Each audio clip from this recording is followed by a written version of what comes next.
ઓમ સ્વામિનારાયણાય નમઃ. સ્વામિનારાયણ હરે વચનામૃત ગરડા મધ્ય પ્રકરણનું 30મું. સ્વનું ને સ્ત્રી બંધન ન કર્યાનું.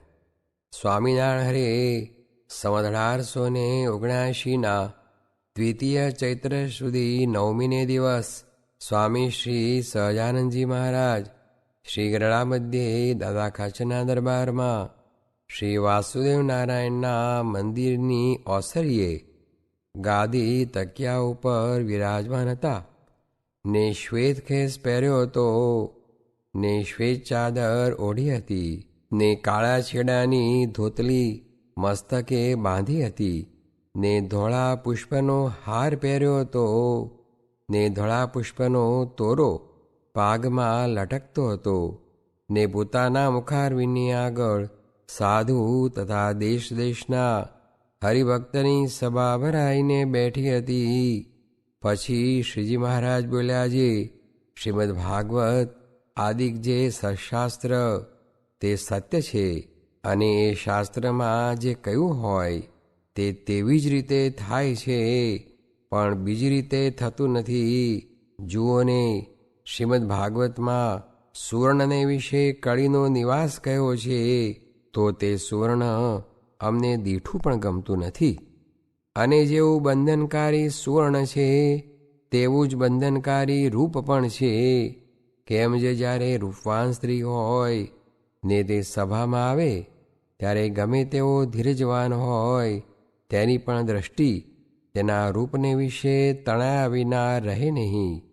માટે સોનું ને સ્ત્રી એ બે અતિ બંધનકારી છે, અને એ બે પદાર્થનું બંધન તો ત્યારે ન થાય જ્યારે પ્રકૃતિ પુરુષ થકી પર એવું જે શુદ્ધ ચૈતન્ય બ્રહ્મ તેને જ એક સત્ય જાણે, અને તે બ્રહ્મને જ પોતાનું સ્વરૂપ માને, ને તે બ્રહ્મરૂપ થઈને પરબ્રહ્મ એવા જે શ્રી કૃષ્ણ ભગવાન તેનું ભજન કરે, અને એ બ્રહ્મ થકી ઓરું જે પ્રકૃતિ ને પ્રકૃતિનું કાર્ય માત્ર તેને અસત્ય જાણે, ને નાશવંત જાણે, ને તુચ્છ સમજે, ને માયિક જે નામરૂપ તેને વિશે અતિશય દોષ દ્રષ્ટિ રાખે, ને તે સર્વ નામરૂપને વિશે અતિશય વૈરાગ્ય પામે, તેને સોનું અને સ્ત્રી બંધન ન કરે, અને બીજાને તો જરૂર બંધન કરે.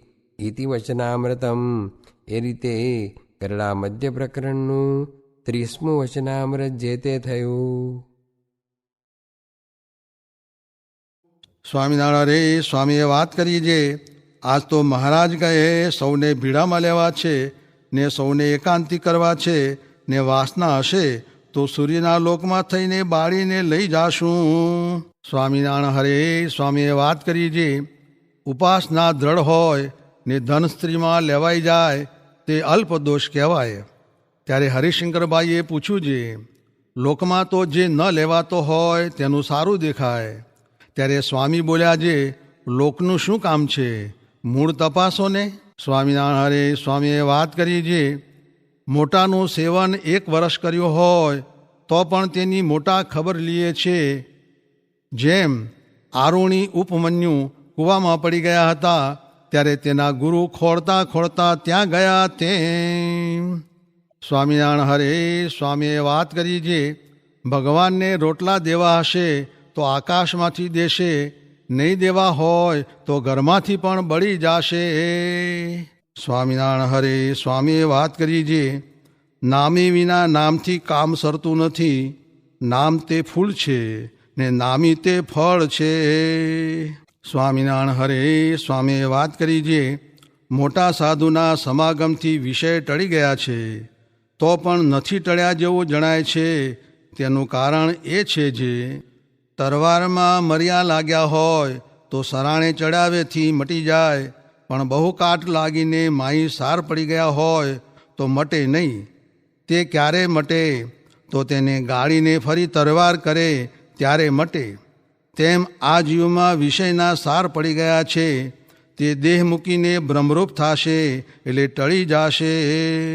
સ્વામિનારાયણ હરે. સ્વામીએ વાત કરી જે ભગવાનનું તથા આ સાધુનું જેને જ્ઞાન થયું છે તેને કાંઈ કરવું રહ્યું નથી. તે તો અહીં છે તો પણ અક્ષરધામમાં જ બેઠો છે. માટે 5 માળા વધુ ઓછી ફરશે તેની ચિંતા નથી. તે તો સામર્થ્ય પ્રમાણે વર્તવું. પણ ભગવાન ને આ સાધુ બેને જીવમાં રાખવા ને આપણે સાધનને બળે મોટાઈ નથી પણ ઉપાસનાના બળથી મોટાઈ છે. સ્વામિનારાયણ હરે. સ્વામીએ વાત કરી જે મહારાજ છતાં રૂપિયાના નામા નીકળ્યા હતા. હાલ બધા અહીં ચોખ્ખી રીતે વર્તો છો તે કોના પ્રતાપથી? ને પછવાડેથી આવું ને આવું રહેશે તો પણ ફેર પડશે ખરો. સ્વામિનારાયણ હરે. સ્વામીએ વાત કરી જે મહારાજે વરતાલમાં સર્વે હરિજન આગળ સભામાં કહ્યું છે આ ચરણારવિંદની વૈરાટ પુરુષે 50 વર્ષ ને 1.5 દિવસ સુધી સ્તુતિ કરી ત્યારે આ બ્રહ્માંડમાં પધાર્યા છે. એવી ઘણી વાતો કરી તે ત્યાંના હોય તે જાણે પણ બીજા ન જાણે. સ્વામિનારાયણ હરે. સ્વામીએ વાત કરી જે એક સમયે ગઢડામાં બ્રહ્માનંદ સ્વામી દેશમાંથી ફરીને આવ્યા ત્યારે તેને શ્રીજી મહારાજે પૂછ્યું જે દેશમાં સત્સંગ કેવો થયો છે? ત્યારે બ્રહ્માનંદ સ્વામીએ કહ્યું જે મહારાજ સત્સંગ તો બહુ થયો છે. ત્યારે શ્રીજી મહારાજે કહ્યું જે તમે સત્સંગી કેવા થયા છો? ત્યારે બ્રહ્માનંદ સ્વામીએ કહ્યું અમે તો તમારા ખરેખરા સત્સંગી થયા છીએ. ત્યારે શ્રીજી મહારાજ બોલ્યા જે તમે તો હજી ગુણબુદ્ધિવાળા સત્સંગી થયા છો ને જો ખરેખરા સત્સંગી થયા હો તો કહો જે અમે ક્યાં હતા ને ત્યાં અમો શું કરતા તે વાત કહો. ત્યારે બ્રહ્માનંદ સ્વામીએ કહ્યું જે હે મહારાજ એવા સત્સંગી તો અમે નથી થયા. ત્યારે શ્રીજી મહારાજ બોલ્યા જે એવા ખરેખરા સત્સંગી તો પર્વતભાઈ તથા ગોરધનભાઈ આદિ હરિભક્ત છે. તે તો અમારી મૂર્તિને 3 અવસ્થામાં દેખે છે. પછી મુક્તાનંદ સ્વામી બોલ્યા જે હે મહારાજ એવા સત્સંગી કેમ થવાય? પછી શ્રીજી મહારાજે કહ્યું જે જો માયિક ભાવને ટાળીને અક્ષરરૂપ પોતાના આત્માને માનીને મારી મૂર્તિનું ચિંતન કરો તો એવા સત્સંગી થવાય. ત્યારે બ્રહ્માનંદ સ્વામીએ કહ્યું જે હે મહારાજ કૃપા કરો તો એવા સત્સંગી થવાય. ત્યારે શ્રીજી મહારાજ બોલ્યા જે જુઓ ને આ બ્રહ્માંડ છે તે પણ અક્ષરને વિશે અણુ જેટલું જણાય છે. માટે બ્રહ્માંડ તે અક્ષરની આગળ ગણતીમાં નથી. એવા અનંત બ્રહ્માંડ તે જેના એક રોમના છિદ્રને વિશે ઉડતા ફરે છે એવું મહત્પણું અક્ષરને વિશે છે. ને હું તો એ થકી પર છું.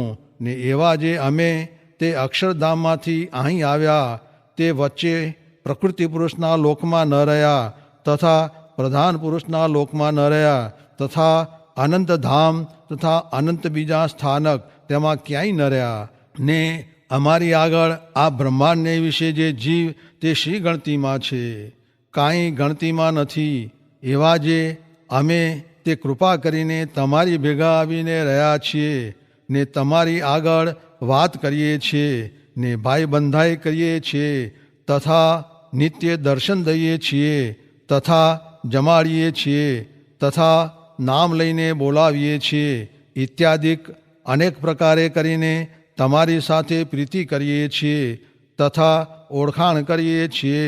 ને વળી કાંઈ આડું અવળું કરતા હશો તેનું પણ સંબંધીની પેઠે સહન કરતા હશું તો પણ કહો છો જે કૃપા કરો.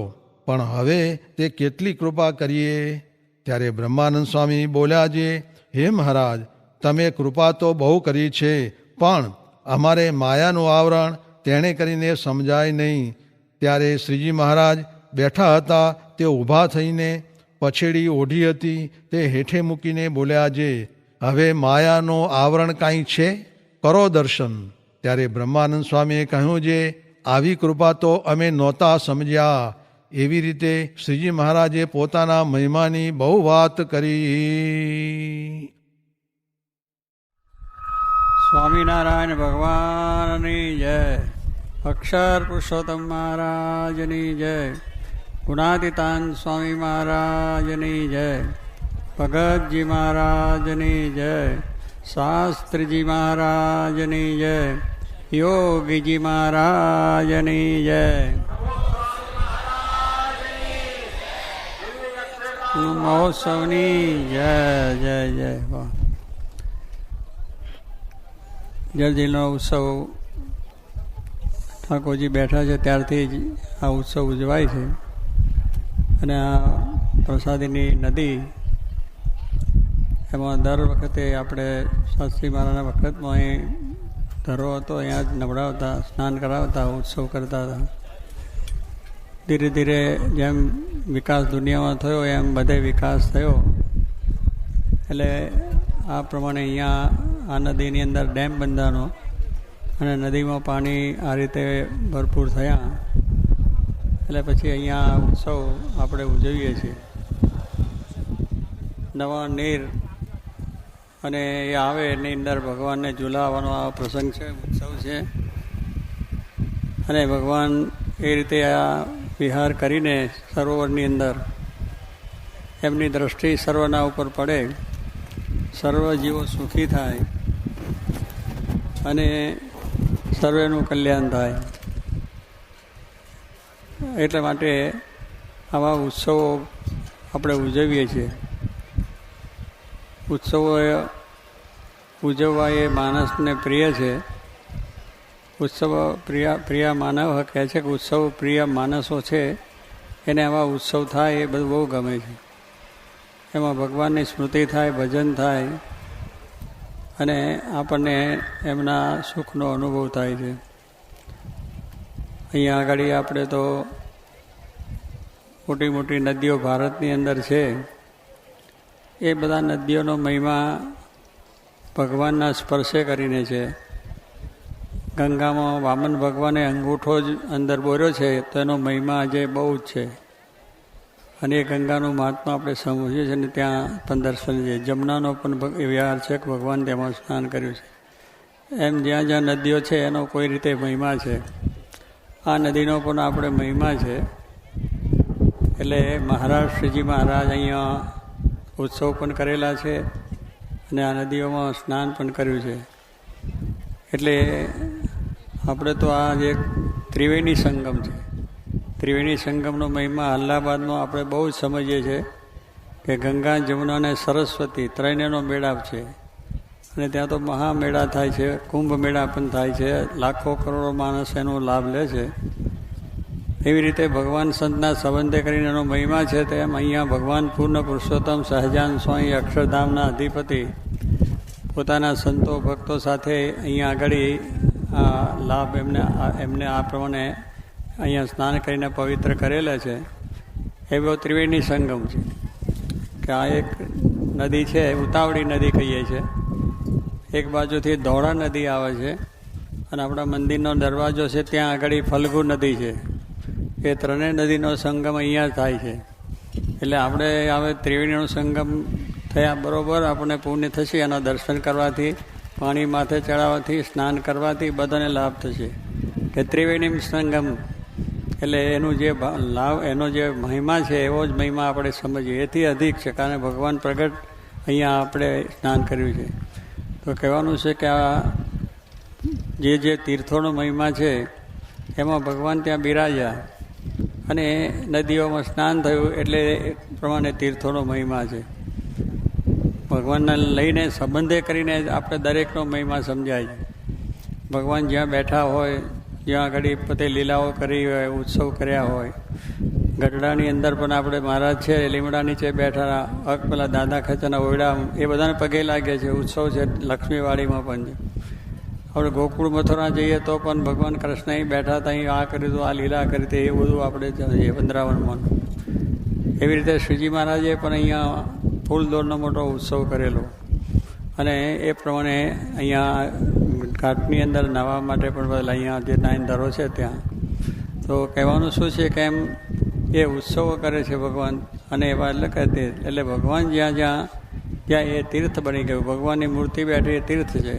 દ્વારકાની અંદર પણ ભગવાન બેઠા એ તીર્થ થયું. જગન્નાથપુરીમાં ભગવાન બેઠા એટલે તીર્થ બની ગયું. એટલે ભગવાન જ્યાં બેઠા છે, ભગવાન જ્યાં આગળ લીલાઓ કરી છે, બધા તીર્થો બની જાય છે. વૈષ્ણવોની અંદર પણ વલ્લભાચાર્યની 84 બેઠકો છે. એ બેઠા ત્યાં કથા વાર્તા કરી, સત્સંગ કરી, તો એનો પણ મહિમા છે. એમ ભગવાનના સંબંધે કરીને આપણે પણ આપણું પણ એ પ્રમાણે મહત્તા છે. મહત્તા એટલે શું? ભગવાનનો સ્પર્શ, ભગવાનના દર્શન, ભગવાનની દ્રષ્ટિ આપણા પર પડે છે, તો એને લઈને આપણી મહત્તા છે. આપણી મહત્તા આપણા કાર્યોથી કે આપણી બુદ્ધિથી કે આપણી આવડતથી કે આપણે કયું કાર્ય કરીએ છીએ એનાથી આપણી શોભા કંઈ વધતા નથી. વિશેષતા ભગવાનનો સંબંધ થયો, ભગવાનનો આશીર્વાદ મળ્યા, ભગવાનની દ્રષ્ટિ આપણા પર થઈ, એ મહત્તા છે. દુનિયામાં અનેક મહત્તાઓ બધી આપણે પ્રાપ્ત કરી શકીએ, પણ એ તો આ લોકની છે. આ લોકનો સંબંધ થયો, એના લોકમાં જરા મહત્તા વધે, થોડોક આપણી પ્રતિષ્ઠા વધે, જરા આપણે આગળ આવીએ. એ તો એક દુનિયાનો વ્યવહાર છે, કરીએ છીએ, બીજું ત્રીજું દેહનો વ્યવહાર છે. પણ આત્માનો સંબંધ એ ભગવાનની સાથેનો થાય છે, મોટી વાત છે. એટલે એ દિવ્ય સંબંધ કહેવાય. અને એ ભગવાનના સ્પર્શે કરીને આ બધો મહિમા કહેલો છે બધા શાસ્ત્રોની અંદર. એમ તીર્થોનો મહિમા કહ્યો કે પછી ભગવાને પડેલી વસ્તુ જે બેઠી એમને સ્પર્શ કરેલી વસ્તુઓ છે, એ પણ ભલે જળ હોય તો લીમડો છે, એમાં ક્યાં આપણે બીજું છે, પણ કડવો છે, પણ છતાં ભગવાન બેઠા એટલે એને આપણે મળીએ છીએ, દર્શન કરીએ છીએ, દંડવત પણ કરીએ છીએ. એટલે કહેવાનું શું છે કે આમ વૃક્ષો ઝાડ હોય, ભગવાનને કામમાં એ આવ્યા તો એનો મહિમા છે. મહારાજ શ્રીજી મહારાજે એના વખતમાં આપણે ભરૂચની આગળ મેળો મોટો થાય છે, તવરાત છે તીર્થ, ત્યાં તીર્થમાં મોટો સમય થાય છે, વર્ષમાં એક વખત. હવે તે વખતે મહારાજ નહોતા જઈ શક્યા, સંતોને મોકલ્યા. હવે એ સંતો ગયા, પણ અહીં વડોદરા આગળ ઈટોલા ગામ છે, તેના જીજીભાઈ હતા, બહુ ભક્તરાજ હતા, ખેડૂત હતા. એટલે સંતોને જવું હતું, અને તે તવરામાં જાય ત્યાં બધી વ્યવસ્થા ન હોય, તેમને પોતે પોતાનું ગાડું, બળદ, એના માણસ અને બધા આંકવ્યા, અને સંતો ત્યાં તવરાનો મેળે ગયા. અને એ પ્રમાણે મેળાનો ઉત્સવ કરીને પાછા આવ્યા. એટલે એને બળદ જે ગાડે જૂત્યો હતો એને સંસ્કાર પડ્યા કે સંતોનો સ્પર્શ થયો, સંતોને એને સેવા કરી, એટલે એનું પુણ્ય બહુ વધી ગયા. એના પુણ્ય છે એટલે એનો પાપ નાશ અને પુણ્ય વધી જાય છે. એટલે એ વખતે એ જીજીભાઈને આવરદા પૂરો થઈ રહ્યો, અને એનું ધામમાં જવાનો સમય બધું એવું થઈ ગયું. પછી શ્રીજી મહારાજ એને તેડવા માટે આવ્યા. દિવ્ય દર્શન પહેલાં બાપુભાઈ એકબીજા સત્સંગી હતા, એમને દર્શન આપ્યા, અને દર્શન આપીને કહ્યું કે અમે જીજીભાઈને તેડવા માટે છીએ. આપણે કહીએ ભગવાન અંતકાળે તેડવા આવે છે, એમ આ શ્રીજી મહારાજનો સાક્ષાત આ એક પુરાવો છે કે એટલે એને તેડવા આવ્યા છે. એટલે પેલા બાપુભાઈએ કહ્યું, મહારાજ આ તો ગામમાં એક જ અમારા આગેવાન સત્સંગી છે ને, તો સત્સંગ બધો એ થાય, માટે તેમને રાખો. મહારાજ કહે અમે આવ્યા છે તેડવા, એટલે પાછા ના જઈએ, પણ એનો બળદ છે એને લઈ જઈશું. કેમ? મહારાજ કે એને અમારા સંતને ગાડે જૂત્યો હતો, એનું પુણ્ય છે, એટલે એને લઈ જઈશું. કે બળદ તો હાજવામાં હતો, પણ મહારાજ છે એને બળદને લઈ ગયા. એ બળદ પછી ત્યાં આગળ એની કોળની અંદર બસ ઘાસ ખાતો હતો ને ઊભો હતો, અને એમને એમાં એ દેહ છૂટી દીધો. એને પછી ત્રીજીભાઈને પેલા બાપુભાઈએ વાત કરી કે મહારાજ આજ પધાર્યા અને દર્શન થયા અને બધી આવી વાત કરી હતી, તમને લેવાયા હતા પણ મેં ના પાડી. કે પેલા મહારાજ તેડવા ના શું કરવા પડે? તો કે મેં ના પડે સત્સંગ રહે એટલા માટે, પણ તમારા બળદને લઈ જવાની વાત કરી હતી. એટલે હવે પછી સવારે 4 વાગે ફણસ લઈને જોવા ગયા તો બળદ ત્યાં ધામમાં ગયો હતો. એટલે પેલી વાત સાચી થઈ કે ભગવાનના સંબંધમાં વસ્તુ આવી તો એનો પણ મોક્ષ થાય છે. વૃક્ષ નીચે બેઠા હોય તો વૃક્ષનો પણ મોક્ષ થાય છે. જે ગાય ભેંસ બળદ જે કામમાં આવ્યા, ગાય ભેંસનું દૂધ જમ્યા હોય તો એનો પણ મોક્ષ થાય છે. એમ ભગવાનના સંબંધે જીવ પ્રાણી માત્રનું કલ્યાણ થાય છે. એવા શાસ્ત્રોમાં બધા દાખલાઓ છે, અને એ પ્રમાણે બધી વાત છે. તો આજે અહીંયા આગળ આપણે આવા ઉત્સવમાં આવ્યા છે. આ ઉત્સવનો મહારાજે કહ્યું છે કે આવા ઉત્સવમાં જઈએ અને અંતકાળે પણ આ ઉત્સવની સ્મૃતિ થાય તો પણ જીવ છે એ સુખ્યો થઈ જાય છે. કારણ કે અંતકાળે જો આ જીવને જ્યારે મરણનો સમય આવ્યો અને ડચકા ખાતા હોય ત્યારે આ સ્મૃતિ થઈ જાય. તે ઘડે તો મરતી ઘડે તો ઘણા દુનિયાના વિચારો કે છોકરાના હવે, પૈસાના હવે, ધંધાના હવે, શું થશે, કેમ થશે. પણ એવા પ્રસંગને અંદર જાય કે આપણે આ પ્રમાણે ત્યાં ઉત્સવમાં ગયા હતા, ત્યાં મોટો ઉત્સવ થયો હતો, હજારો ભક્તો આવ્યા હતા, એની સ્મૃતિ થઈ જાય તો પણ એ જીવને સુખ્યા થઈ જાય છે. એમ મહારાજે વચનામાં કહ્યું છે. તો આવા ઉત્સવ કરવાનું કારણ પણ એ છે કે હજારો જીવની અંદર આમાં સમાસ થાય છે. કેટલાનો પરિવર્તન પણ થઈ જાય. કેટલા માણસો એવા આસુરી હોય, કેટલાક પોતાના વ્યસનો હોય, એવા બધા હોય તો પણ આવા ઉત્સવમાં આવવાથી અને ભગવાનનો સંબંધ દર્શનમાં થવાથી એમનું વ્યસન છૂટી જાય છે, એમનું પરિવર્તન પણ થાય છે, આસુરીમાંથી દૈવી બની જાય છે, ભક્ત બની જાય છે અને એવા સુખ્યા થાય છે. તો આવા ઉત્સવોના પણ મહિમા છે, ભગવાનનો પણ મહિમા છે. એવો મહિમા આપણે બધા જીવમાં થાય. આપણે પણ આ ઉત્સવની સ્મૃતિ રાખીને આપણા આ સ્મૃતિ કરતાં કરતાં આપણા ઘરે જઈશું, પછી ત્યાં સંભાળશું તો એમાંથી પણ ઘણી શાંતિ થશે, સુખ પણ થશે અને મહારાજ સર્વને અંતકાળે આવીને આપણે ભગવાનના ધામમાં બેસાડે અને આ સ્નાનનું આપણે કરીને એનો મહિમા સમજીએ એ જ પ્રાર્થના.